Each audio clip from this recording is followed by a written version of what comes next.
Le grand rendez-vous de l'actualité, c'est sur APSI Télévision à travers ce nouveau numéro de Redactu.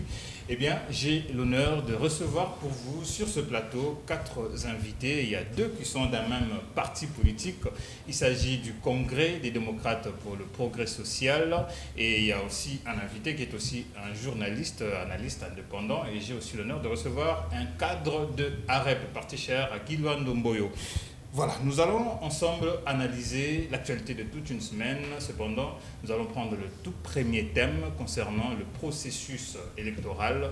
Malgré le sit-in de l'opposition devant le siège de la CENI, qui n'ont même pas pu atteindre le siège de la CENI, empêché par la police, eh bien, le président de cette commission électorale nationale indépendante a promis au Premier ministre de déposer dans le prochain jour l'avant-projet sur la répartition de sièges et la suite du processus électoral. La première question est donc posée à Bobo Bolia. Bobo Bolia, comment trouvez-vous le travail fait par la CENI jusque-là, malgré les revendications de l'opposition et tout?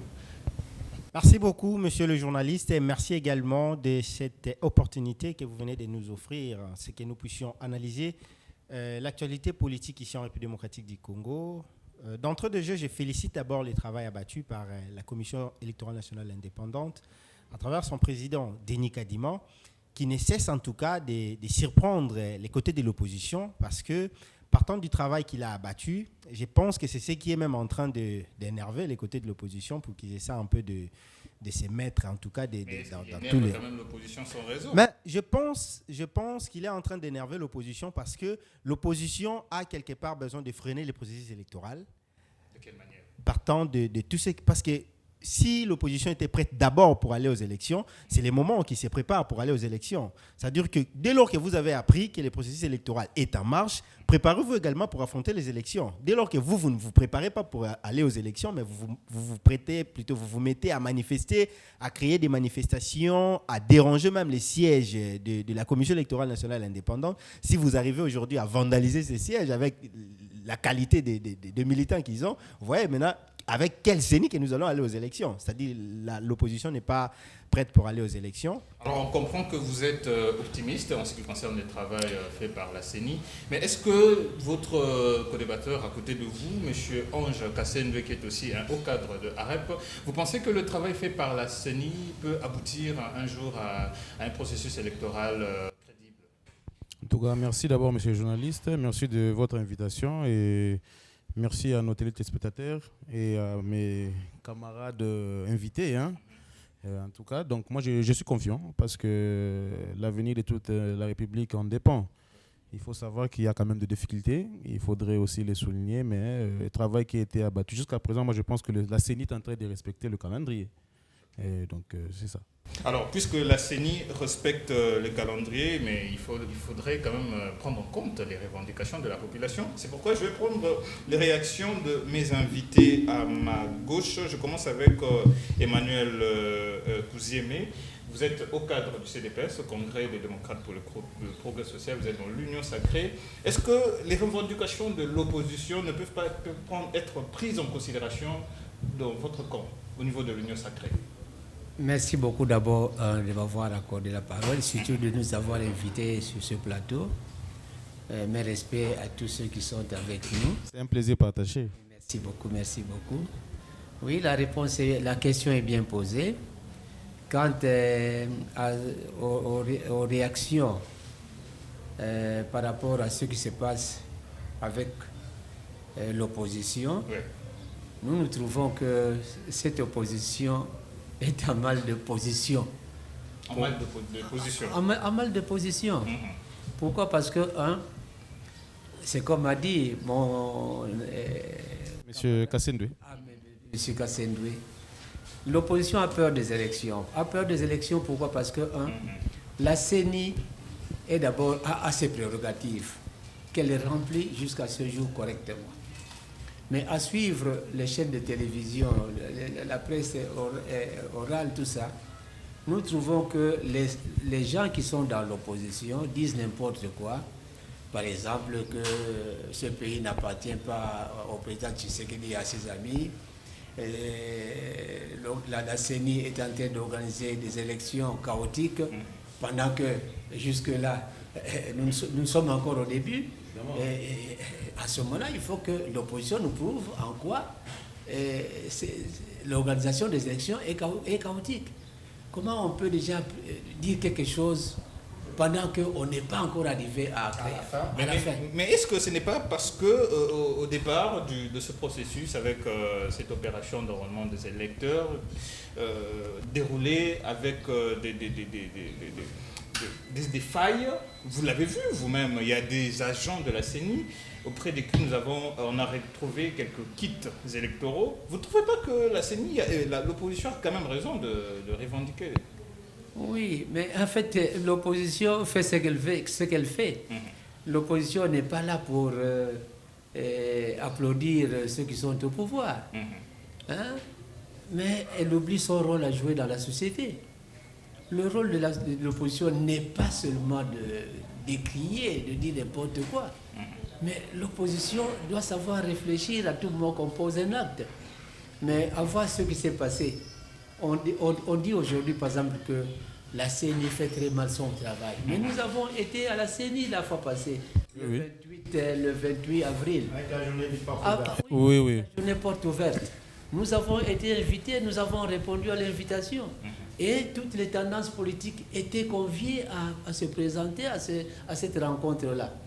Mais jusqu'à ce jour, je n'ai pas vu une seule revendication qui a été faite par l'opposition. Et même je me pose des questions, si cette opposition s'est présentée sur les lieux ou pas. Nous pensons que les invitations adressées auprès de ces membres de l'opposition, dans les jours qui viennent, ils vont pouvoir nous rejoindre pour répondre à cette question. Oui. Nous allons cependant écouter Jean-Luc Lupenda par rapport à cette même question. Est-ce qu'à ce niveau, l'opposition peut encore dans les prochains jours avoir raison d'organiser des sit-ins devant la CENI réclamant des élections crédibles et transparentes? L'opposition doit savoir que demain, il sera au pouvoir. Parce qu'il lutte, il milite, il accompagne le gouvernement pour être demain au pouvoir. Alors, il doit avoir des bonnes attitudes. Les mauvaises attitudes qui me font penser à une certaine phobie, à une fuite en avant, c'est que, écoutez, ils veulent qu'il y ait un ange à la tête de cette institution d'appui à la démocratie. Or, les anges ne viendront jamais. On a connu de tous les temps les hommes de Dieu, ils sont passés à tour de rôle à la CENI, on a décrié, on est passé, l'hécatombe n'est pas venu. Et ils doivent savoir que s'ils ne veulent pas les élections, carrément qu'ils les restent. Parce que là, ils veulent nous tirer en longueur avec des revendications comme quoi il faut reformuler la CENI.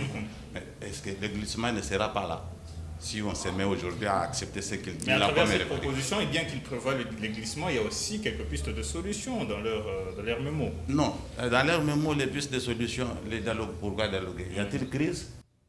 Voilà, nous allons prendre... Il n'y a pas de crise institutionnelle. Je voulais compléter, comme le papa vient de le dire. En fait, vous allez vous rappeler qu'en 2006, l'opposition y a réclamé. En 2011, l'opposition y a réclamé. Et en 2018, nous sommes revenus avec les débats sur la vérité des urnes. C'est-à-dire que ces mêmes processus-là, si nous voulons même revenir en 2018, c'est-à-dire que vous avez d'abord décrié les processus électoraux chaotiques, vous n'avez pas cru en ça, et après vous êtes revenu pour vous dire que non, vous étiez victorieux avec ces mêmes processus électoraux que vous avez déclarés chaotiques. Vous avez boycotté, vous avez refusé. C'est-à-dire que de la même manière que ça s'est passé en 2018, c'est de la même manière que nous devons nous attendre en 2023. C'est-à-dire que l'opposition, dès lors qu'elle a déjà commencé à décrier le processus électoral, au-delà du fait que je sois analyste politique, j'ai eu à sillonner un peu quelques provinces avec le président de la République. La manière dont le président de la République et ceux qui l'accompagnent sont en train de mettre la politique en place, même au-delà de Kinshasa, dans le fait fond du Congo, c'est-à-dire qu'il y a beaucoup plus de possibilités que le président de la République soit réélu. Et dès lors qu'il sera réélu avec la politique qu'il a mise en place, l'opposition va encore revenir pour dire que non, voilà, nous avons... En 2018, c'était la vérité des urnes. Ça, c'est vous qui le dites. Hein? En 2018, c'était la vérité des urnes. Et nous attendons encore la chanson qui va nous être donnée en 2024, après la réélection du président Félix Antoine Tshisekedi. Vous n'êtes pas dans la C'est pourquoi moi Non, mais en fait, j'ai affirmé, partant du constat que je fais avec plusieurs voyages que j'ai effectués avec le président de la République. C'est-à-dire, quand vous arrivez, vous constatez quand même que non, voilà, cette personne, et quand même, hein, nous sommes allés en bas de Ça, la c'est mer, l'expérience on a quand même vécue. vu. Voilà. Nous sommes allés à Mbandaka. On a vu quand même comment la population était contente, comment la population était mobilisée d'abord pour accueillir le président de la République, mais également l'échange qu'il y a eu avec le président de la République. Nous, là où nous étions, on a vu le maman, le papa nous dire que non, en tout cas, c'est pour la toute première fois pour nous, depuis que nous sommes nés, voir un président de la République entamer des échanges avec... Communiquer ouvertement comme ça avec la population, c'est une première. Alors, ce que vous dites s'apparente un peu avec le propos tenu par le vice-premier ministre en charge de l'Intérieur, Peter Kazadi, qui dit déjà que l'opposition a peur des élections. Alors, Ange Kassendoué, est-ce que de tels propos sont quand même mesurés de la part du vice-premier ministre? Pourquoi être confiant jusqu'à ce point pour dire que le chef de l'État pourrait gagner les élections prochaines? Mais moi, je pense que chaque propos dépend de la personne qui l'engage. Je ne suis pas le VPM, avec tous les respects que je lui donne, mais lui-même, il est... Évidemment, nous donnons la vision du chef de l'État, commandant suprême des forces armées. Nous sommes au sein de l'Union sacrée. Donc, ça veut dire que vous aussi, à votre niveau, vous croyez à la victoire du chef de l'État? Mais dès lors que chacun de nous, autour de cette table, de ce plateau, je pense que nous sommes de l'Union sacrée, à moins que je me trompe. Mais nous sommes là. Indépendant. Bon, lui, il est indépendant. Notre frère, camarade, il est analyste politique. Tout le monde est analyste politique parce que nous analysons, nous proposons des pistes et solutions par rapport à tout ce qui se passe. Évidemment. Nous décrions également, permettez-moi aussi de revenir un peu, nous décrions comme le vieux qui est là, qui vient de dire que non, le droit de faire les sittings revendiqués, c'est un droit constitutionnel qui est garanti par la Constitution. Moi, je suis d'accord avec ça, mais ce que nous déplorons, ce sont des casses, des actes de vandalisme. Et là, en tout cas, on ne peut pas vraiment être d'accord sur ce point-là, en tout cas. Bah, les actes, les propos du VPM, en tout cas, je pense que lui-même sait.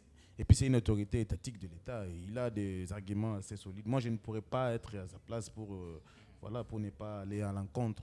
Donc, c'est un peu ça. Ça nous permet déjà d'entrer dans un autre sous-thème et je repose la question à Jean-Luc Lupenda. Est-ce que la marche de l'opposition, bien qu'elle ait été réprimée par la police, est-ce que de cette manière qu'il faut réprimer la marche de l'opposition? Les bévies policières partout ne manquent pas. On a vu en France les gilets rouges, les gilets jaunes marcher. Il y a eu répression. Donc vous encouragez ce qui a été fait ailleurs pour prendre cela comme exemple. Sans toutefois encourager, condamner, parce que c'est un droit constitutionnel, mais les dévies, les dérapages dans la police ne manquent pas. La police professionnelle, nous ne l'avons pas encore, nous sommes en train de la construire. Même lorsqu'on traîne par terre un enfant, il faut toujours... Mais comprenez, un enfant, qu'est-ce qu'un enfant vient faire dans les affaires des adultes? Thomas Lubanga, dernièrement, a été incarcéré à la CPI pour avoir recruté des enfants dans les rangs de l'armée. Comment vous pouvez, vous, aujourd'hui, en tant qu'opposant, organiser des manifestations et recruter les mineurs dans les affaires des adultes? Non. Par contre, moi, je vais demander que l'on puisse voir ces gens-là de bonne oeil. Mais vous savez, les actions de masse attirent toujours toutes les catégories des personnes, même les vieux. Non, pas les mineurs. Pas les mineurs. Oui, mais c'est une action de masse. Non, mais moi, en tout cas, excusez-moi d'interrompre comme ça, mais je suis aussi parent, comme tout le monde suis autour de... Non, je me suis abstenu de tout commentaire avant, lorsque j'ai vu les images. Mais étant parent, sur le plan humain, j'avais condamné les actes. Mais après avoir suivi les images, tout le monde a vu. Aujourd'hui, nous sommes allés à numérique, il y a des endroits, tout ça. Mais l'enfant disait qu'il venait de l'école. Où sont les uniformes?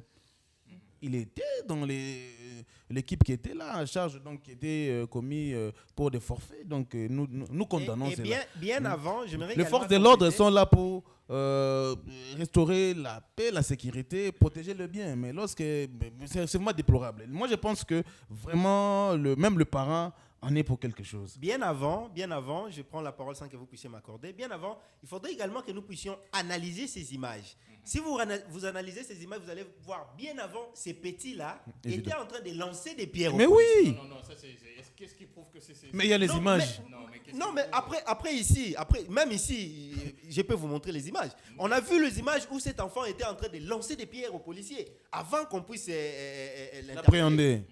Il était en train de... Mais avec sa culotte là, avec sa culotte bleue, et puis il était plutôt en train de lancer des pierres. Et vous, étant que policier, vous accepterez que non, qu'on puisse vous lancer des pierres.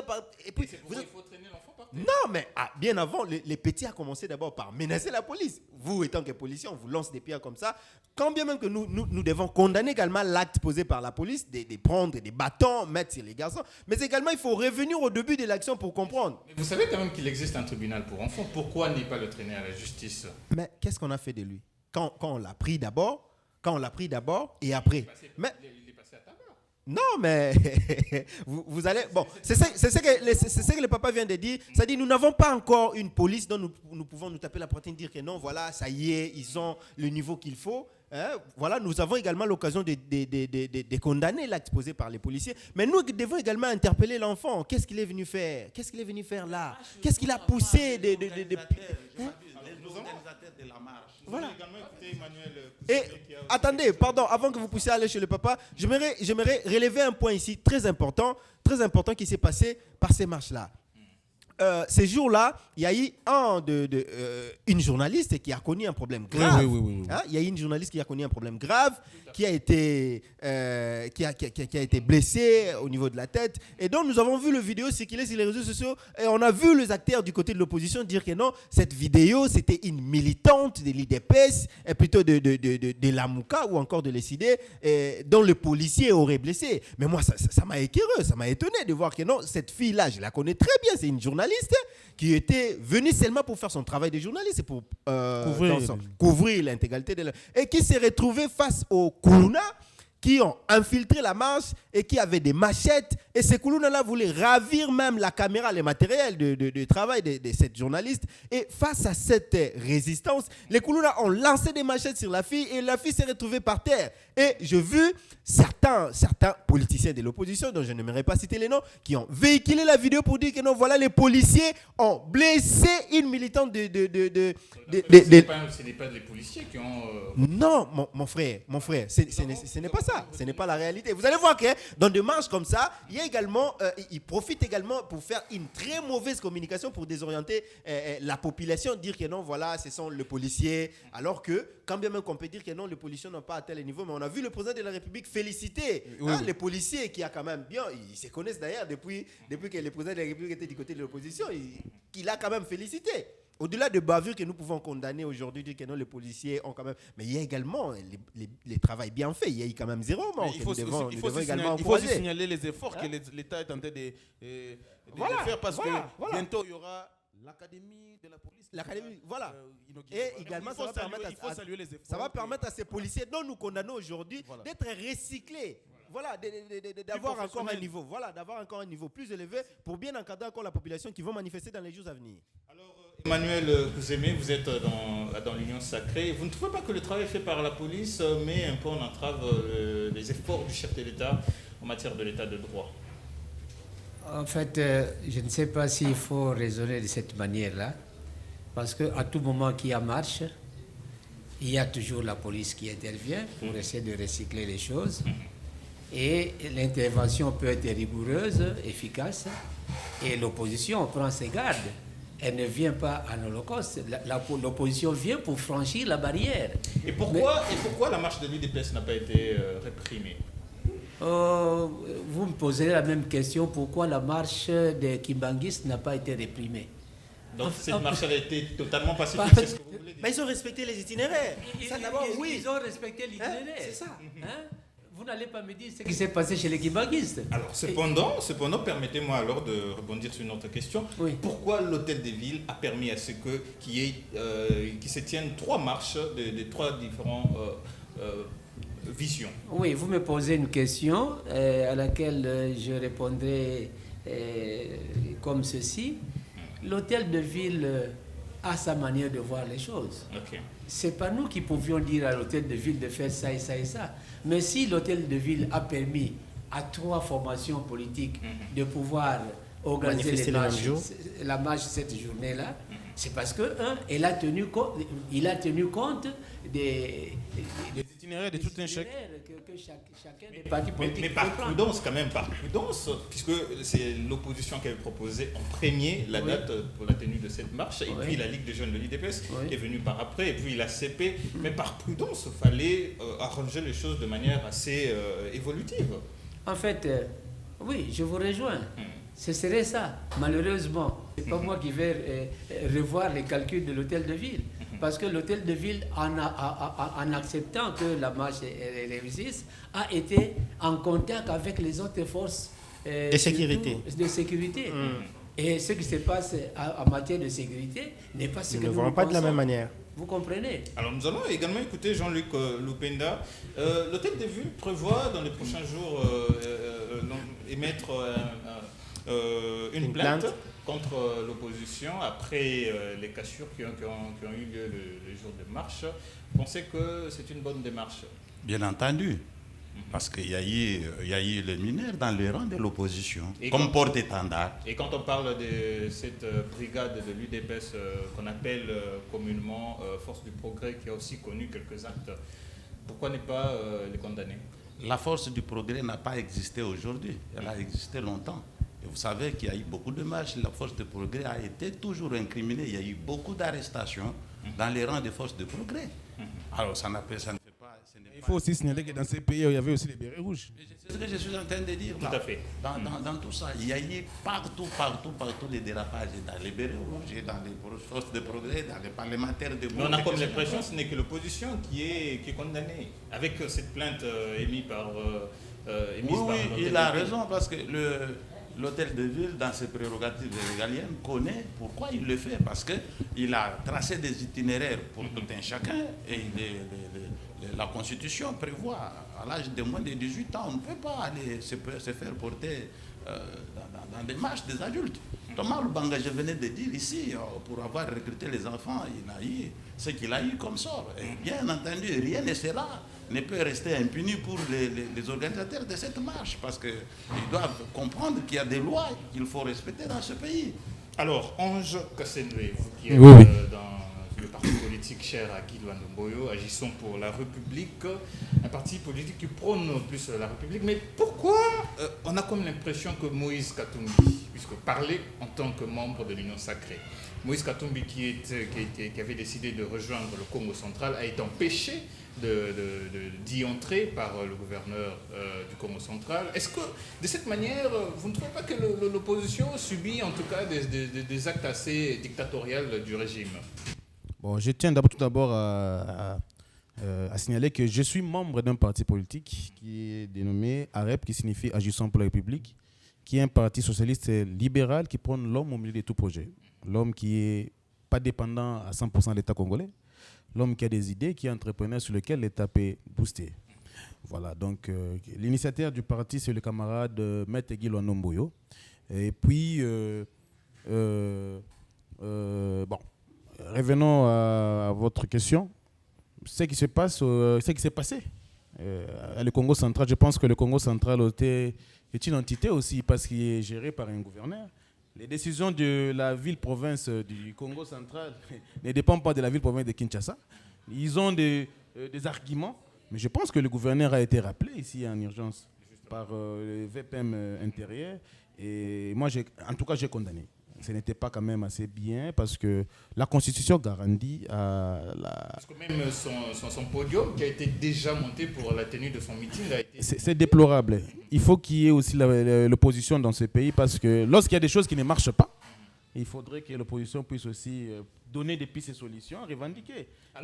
Alors qu'il y a une vidéo qui date de longtemps de Moïse Katumbi en tant que gouverneur du Katanga à l'époque, qui avait permis l'arrivée du feu Étienne Tshisekedi dans sa province sans qu'il y ait l'intervention de la police. Je vais les balancer d'un moment à l'autre. J'avais suivi aussi cette vidéo, évidemment. Donc, Alors pourquoi aujourd'hui nos gouverneurs ne peuvent pas agir de cette façon?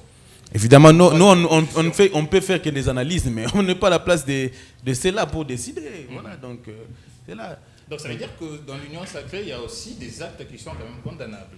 On peut le dire. Mais je pense que même dans l'Union sacrée, tout n'est pas rose. Il y a des choses aussi, nous sommes là, mais voilà. Donc moi je vous dis que je ne suis pas d'accord avec ce qui s'est passé. D'accord. Donc je ne suis pas d'accord avec ce qui s'est passé. Donc il a le droit de circuler dans la République démocratique du Congo et voilà. Mais nous ne voulons pas des casses et des actes de vandalisme. Merci beaucoup, Ange Kassendwe. Bobo Bolia, vous allez prendre la parole et puis nous allons passer la parole à Emmanuel Kouzémé. Alors, partant du voyage de Moïse Katumbi au Congo central, la première question que j'aimerais poser, est-ce qu'il avait d'abord informé à l'autorité de la province? Est-ce qu'il avait signalé les itinéraires? Est-ce qu'il avait également dit l'objectif? Parce qu'au-delà, nous venons de le dire ici, la manière dont nous, particuliers, nous voyons les choses, ce ne sont pas la même manière que le service de sécurité voit les choses.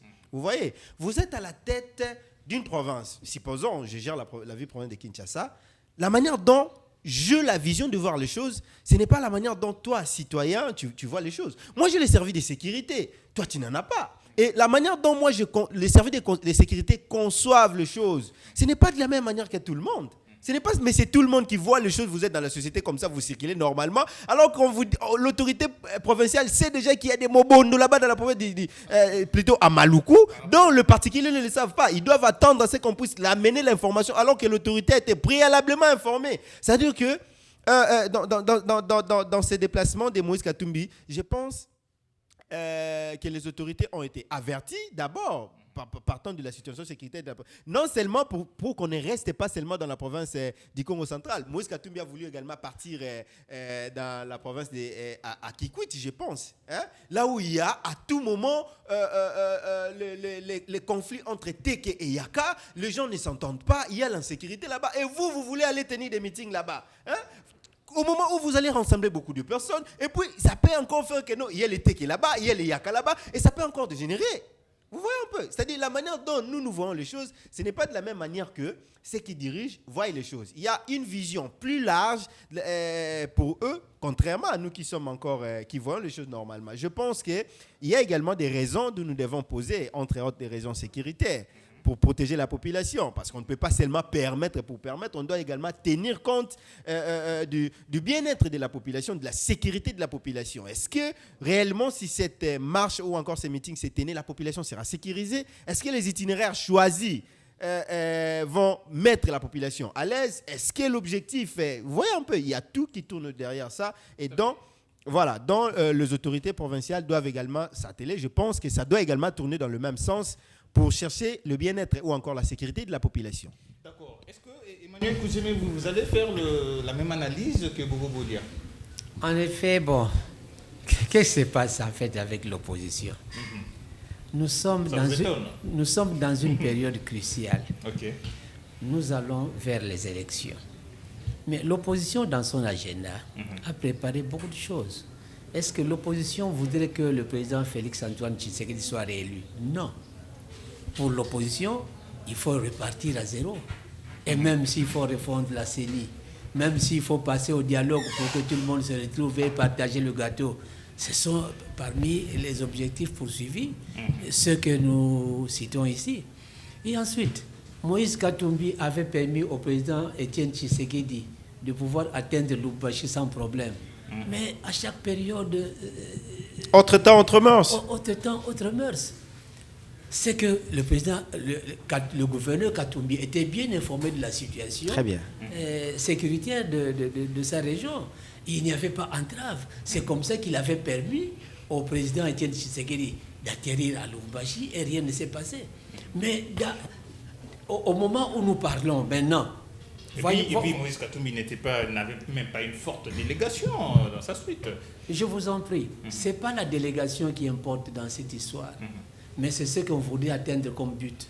Objectif. Comme objectif. C'est ce que je venais de dire. L'opposition n'est pas là pour permettre à ceux la qui quiétude. sont... oui, la quiétude. Jusque dans la province du Congo central. Ne vous en faites pas. La province du Congo central, d'ailleurs, moi je suis du Congo central. Okay. Il y a bien des choses qui ont été décriées dernièrement. On a arrêté des gens qui sont... C'est comme les Bororo de l'autre côté. Quand on décriait la situation des Bororo, personne n'y croyait. Voilà. Mais aujourd'hui, voilà ce que ça donne comme résultat. Hein? Tout ce que nous voyons aujourd'hui a été préparé par le pouvoir depuis longtemps. Hein? Vous n'allez pas me dire ce qui se passe avec les M23, ce qui s'est passé avec les ADF et consorts. Mais ça a été préparé. Et cette préparation nous a permis d'aboutir à quoi? À ce que nous connaissons aujourd'hui. D'accord. Nous allons également écouter Jean-Luc Lupenda. Est-ce que vous avez un mot à dire avant que nous puissions... Oui, moi j'ai un mot à dire. Okay. Je vais dire ceci. dans les tâches régaliennes du vice-premier ministre de l'Intérieur, je crois que la sécurité y est incluse. Alors, s'il faut rebondir dans ses propos, il a même dit que lorsque l'hôtel de ville a émis cette démarche d'accorder la tenue de 3 marches, il n'a pas été associé à cela.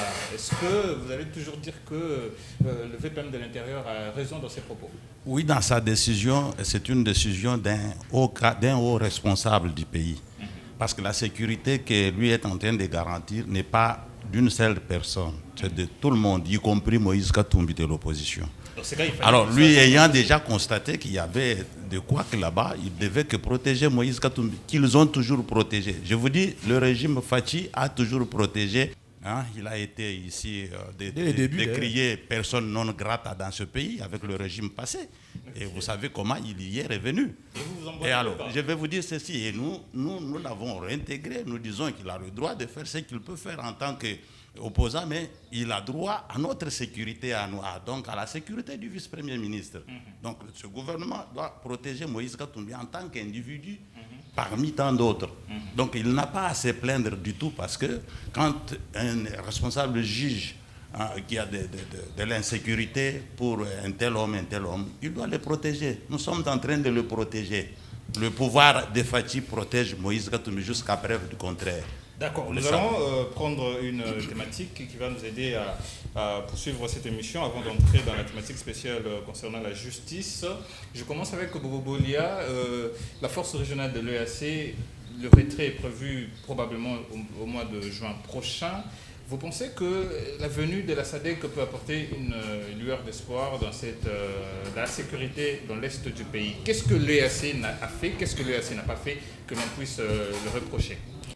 Merci beaucoup pour... je m'excuse, merci beaucoup pour cette question.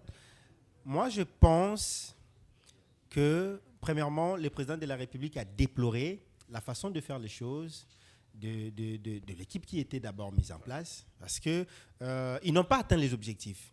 L'objectif reste la sécurisation ou encore la stabilisation de la partie est de la République démocratique du Congo. C'est même le cheval de bataille du président de la République qui s'est dit même tout au début de son mandat qu'il ne se sentirait à l'aise que dès lors que la paix sera de retour dans cette partie du pays. C'est-à-dire que chercher c'est de l'EAC, chercher c'est je pense que tous ces moyens, ce n'est que pour la stabilisation de cette partie du... Avec la SADC, les choses peuvent s'améliorer. En tout cas, moi, je reste optimiste. Et pour ne pas dire seulement avec la SADC, même avec les voix du président de la République en Chine, même s'il faudrait qu'il parte en Russie, moi, en tout cas, vous n'allez pas vous rendre compte de la manière dont nos citoyens, nos concitoyens meurent dans cette partie du pays. Vous n'allez pas comprendre la manière dont ça se passe. Et tous les moyens que le président de la République doit entamer pour amener la paix ou encore ramener la paix dans cette partie du pays, nous ne pouvons qu'encourager, parce que nous ne pouvons pas continuer à supporter, voir nos concitoyens mourir dans des conditions dont nous sommes en train de les vivre actuellement. En tout cas, ça fait mal. Moi, étant que Congolais, ça me fait mal, ça me dérange. Donc, j'encourage tout ce que le président de la République est en train de faire. Si même il faut nous ramener de Russes ici pour que la paix revienne à l'est de la République démocratique du Congo, nous sommes contents, nous serons d'accord que nous puissions entretenir même des relations congolo-russiennes avec la Russie pour que la paix revienne. Nous sommes en coopération avec la Russie. Nous sommes en coopération. Mais je voudrais à ce que ces Russes-là viennent ici, qu'ils atterrissent là-bas du côté est, c'est pour que la paix revienne, parce que trop, c'est trop. Nous courons derrière le temps. Ange Kassende, à part le fait que vous êtes homme politique, vous êtes aussi fils du militaire. Je suis fils d'un militaire. Voilà, vous soutenez les actions. Moi également, je suis fils d'un militaire. Je suis content. Je suis également fils d'un militaire. Et d'ailleurs, mon père, jusqu'à présent, est au fond. Ouais, mon père est au fond. Quand j'échange avec lui, parfois, il me donne de l'information là-bas. Qu'est-ce que nous pouvons reprocher à la force régionale de l'EAC pour que nous puissions, cependant, lancer nos regards vers la SADC? En tout cas, je me joins au propos de mon frère qui est à côté de moi, camarade Bobo. Moi, je pense, pour être franc envers vous et la population qui nous suit, moi, j'ai confiance en nos forces armées. Okay. J'ai confiance en nos forces armées. Okay. D'abord, cette force de l'EAC, là, il faudrait d'abord savoir, déterminer c'est quoi la mission. Ils sont là en mission d'observation ou bien en mission d'intervention. Justement. Il faut d'abord connaître, parce qu'il faudrait aussi savoir qu'il y a l'avènement du nouveau gouvernement Sama 2. Ouais. Parce que l'actuel ministre de la Défense, il doit d'abord s'imprégner de savoir Qu'est-ce qui a été fait par rapport à... Les commandants suprêmes, le chef de l'État avait décrié la manière dont a été la nomination. Et puis ces gens-là sont venus pour dire qu'ils ne vont pas attaquer. Ils ne vont pas attaquer. Vous êtes venus faire quoi? Rentrez chez vous. C'est clair. Ils observent. Vous n'êtes pas venus attaquer. Vous êtes venus faire quoi? Dans tous les cas, alors qu'il y a la population qui continue à mourir.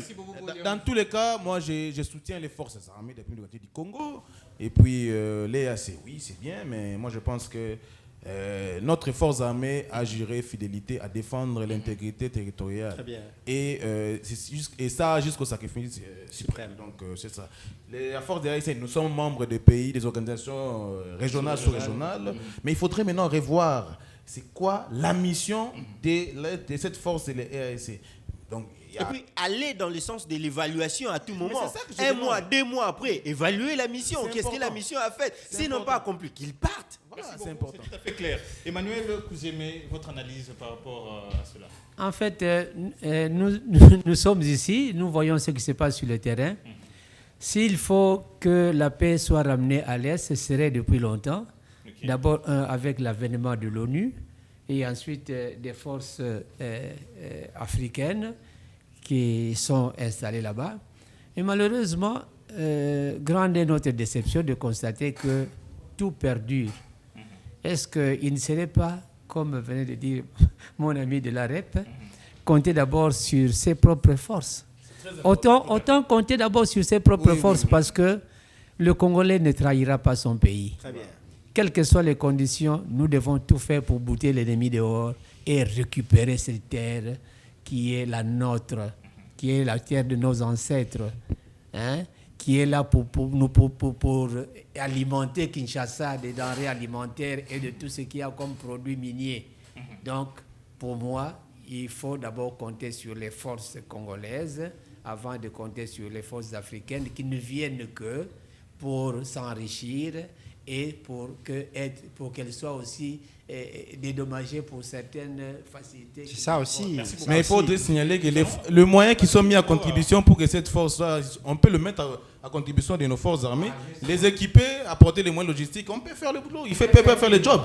Alors, Jean-Luc Lupenda, à votre niveau, la SADC, qu'est-ce que nous pouvons reprocher à l'EAC avant de faire confiance à la SADC? Vous savez, monsieur le journaliste, que nous sommes entourés par 9 pays frontaliers qui tous dépendent des minéraux du Congo, avec leurs vautours internationaux cachés derrière, que nous avons pu découvrir aujourd'hui avec la diplomatie agissante de Fatih. Vous avez suivi que nous avons démantelé, on a pêché, on a pris le gros poisson qui nous a permis de découvrir l'arbre qui cachait la forêt. Et maintenant, je vais vous dire que de tous les temps, ni l'ONU, ni l'Occident, ni la SADC, ni les autres organisations ne peuvent plus amener la paix chez nous. Vous vous en souvenez, vous savez, avec la fameuse MONUSCO, Monique, aujourd'hui, tout ce que l'on peut dire là, ça n'amène rien. Ce sont les portes de sortie des butins de guerre. Autrement, les forces de la CAC, SADC et consorts, c'est une énième infiltration dans l'infiltration déjà menée par le régime passé de Kigali. Nous allons chuter, puisque à présent le chef de l'État se trouve en Chine. Il fait un voyage de presque une semaine. Alors vous allez quand même avoir un mot à dire par rapport à ce voyage. Qu'est-ce que ce voyage peut apporter pour la RDC sur le plan économique, social et aussi sur le plan sécuritaire? Sur le plan économique, c'est un voyage très fructueux parce que nous espérons que le contrat sera revu. On doit faire la révisitation du contrat sino-congolais. Parce qu'elle a été justement pour quelques individus. Maintenant, il doit qu'on revisite les signatures, les accords, qu'il y ait des accords gagnant-gagnant pour la République. Donc c'est un voyage économiquement, nous attendons avec beaucoup d'espoir de ce voyage-là. C'est un voyage très important parce qu'il faut revoir les contrats sino-congolais. Nous allons un peu essayer de passer la parole à Emmanuel Kouzémé, le chef de l'État en Chine. Pour quelles raisons? Est-ce que la RDC aujourd'hui peut se compter parmi les pays développés de l'Afrique? Dire que la RDC peut se compter parmi les pays développés de l'Afrique serait trop dire, parce que jusque-là, la RDC fait un effort pour essayer de quitter la zone rouge dans laquelle il se trouve. Mais de toutes les façons, grâce à ces efforts du président de la République, nous avons la certitude que le pays va aller de l'avant. Donc nous allons passer de l'Allemagne de l'Afrique à la Chine de l'Afrique. Merci beaucoup, nous pouvons comprendre par là. Ok, alors Ange Kassenbe, quelle est votre analyse par rapport à ça? En tout cas, personnellement, nous attendons beaucoup de ce partenariat privilégié. Il était temps, je pense, qu'il faudrait revoir et négocier, voir ce qui a été respecté ou pas, et répartir sur de bonnes bases. Nous attendons cela. Et puis, il faut le préciser que l'excellence aussi fait partie de ça. Évidemment, l'excellence, l'initiateur du parti AREP, Maître Guy Luandomboyo, ministre d'État, ministre de la Mesure du Territoire, fait partie de la délégation qui donc est présentement on peut s'attendre un jour avec ce programme de développement de 145 territoires avec des réussites assez palpables. Nous n'avons qu'un seul pays. Mes enfants sont congolais, ils méritent même... Des pères et des mères. C'est encore une autre histoire. Voilà, c'est déjà plus de 50 ans que la RDC entretient des relations avec la Chine, et le voyage du président de la République est principalement basé sur 3 axes. Nous avons l'économie, nous avons la défense et puis nous avons la technologie. La Chine étant la première puissance économique mondiale, c'est-à-dire que c'est quand même important que la République démocratique du Congo puisse se pencher de ses côtés pour chercher justement à développer ces pays. Nous avons besoin que le développement arrive, nous avons besoin que la technologie également évolue en RDC, mais également la défense. Nous avons également que nous puissions avoir une défense forte. Voilà pourquoi le président de la République est allé visiter la Chine. On a vu comment il a visité les lieux historiques. En tout cas, c'est quand même une très bonne chose. Mais ce que nous attendons, c'est beaucoup plus la révisitation qui a déjà commencé. Donc le ministre aussi. Voilà. C'est-à-dire, c'est la révisitation de ces contrats-là, parce que ces contrats-là n'ont pas été bénéfiques à la RDC. Et nous profitons de l'occasion. Pour saluer. Il faut signaler que ces contrats étaient entre un individu. Donc, oui, c'était entre individu et individu. Non, c'était entre individu et individu. Qui est le patron maintenant de l'opposition. Non, maintenant nous aurons un contrat entre État et État. Vous voyez, le contrat entre la Chine et la RDC. C'est ce que nous voulons. Nous voulons également beaucoup plus sur l'angle l'économie, parce que ces contrats-là, la RDC a beaucoup perdu. Montrez-moi les routes construites, montrez-moi les hôpitaux construits. Il n'y en a pas. Voilà, c'est des catombes. Financé, voilà. Réalisé à 40% ou à 2%. Et puis les particuliers ont profité pour se faire de l'argent, pour bomber leurs poches. Et là, nous saluons en tout cas la volonté du chef de l'État de se pencher de ces côtés-là. Et nous pouvons dire que non, nous pouvons quand même nous attendre à ce qu'il y ait des résultats à impact visible. Merci beaucoup, c'était un plaisir en tout cas pour moi de vous recevoir. Je rappelle que j'ai reçu sur ce plateau Bobo Boliège, journaliste et analyste indépendant. Également Ange Kassenbe, un haut cadre de AREP, de la district de Lukunga. Qui est aussi coordonnateur de la structure, le rassemblement des jeunes dynamiques de Ange Kassenbe, qui est ma structure qui est affiliée au sein du parti. Merci beaucoup pour cette précision. Nous avons aussi reçu sur ce plateau Emmanuel Kouzeme du CDPS, le Congrès des démocrates pour le progrès social, et aussi Jean-Luc Lupenda, également du CDPS, Congrès des démocrates pour le progrès social, parti cher à François Xavier Belchica. Je vois, tout le monde s'est mis à chanter, hein. C'était un plaisir pour moi de vous recevoir, vous tous, sur ce plateau. Merci aussi à vous qui nous avez suivis de partout en République démocratique du Congo. Le prochain rendez-vous est donc pris la semaine prochaine et je vous assure, ça sera avec le même plaisir. Au revoir. Merci.